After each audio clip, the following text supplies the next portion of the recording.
sabihin sa inyo na kapag naglalag ang inyong mga cellphone ay ito ang gagawin ninyo, dahil alam nyo marami pa yung pwede nating alisin sa ating mga setting dyan, na kung bakit naglalag itong ating mga cellphone. Marami pa.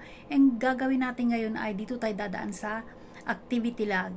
Yung sa mga nakakaalam na pwede na scroll up. Pero yung sa hindi pa, yung mga baguhan natin dyan, pwede po ninyong panoorin ito at nang makatulong, at pakishare na rin po pag sa tingin ninyo nakakatulong po yung aking kailangan po ninyong i-share kung gusto ninyo, para makatulong na po sa ating mga bagong mga content creator dyan.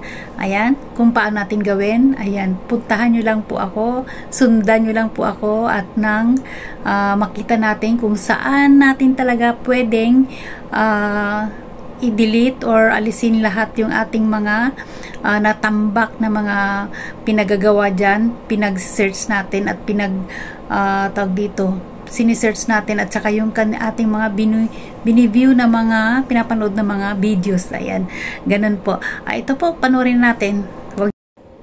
Una po, buksan natin ating Facebook app, at dito naman, pupunta naman tayo dito sa tatlong lines dito sa ating profile. Buksan po natin yan, at dito naman mapunta tayo dito sa tatlong dots. Ito sa tatlong dots, pupunta tayo sa activity log. Ayun ang activity log. Dito sa mga blue na to dito, titingnan lang po natin yan. Ito, imumove lang po natin dyan, pakaliwa. At dito hanapin natin ang video search. Sa video search na yan, ayan, nabura ko na po yan. Dito na po tayo sa video watch. Ito sa mga pinapanood natin yan. Hindi na pwede hindi tayo nanonood, diba, ng mga videos ng mga ibang content creator, kaya marami yan, nagtambak na yan dyan. At least pag naalis natin ito ay luluwang na yung ating mga storage, mababawasan na yung mga naando sa loob. Ayan, kailangan natin siyang i-clear. Clear video search history. Ayan, i-clear lang po natin yan, at mamaya ay babalikan natin, dahil sa dami niyan, kailangan pang babalikan natin mamaya. Titingnan natin kung okay na. Ito ngayon, pupunta naman tayo dito sa search history. Siyempre, nagsisearch po tayo, at dito po natatambak yan sa ating search history. Kaya pwede natin siyang burahin. I-clear history lang po natin yan.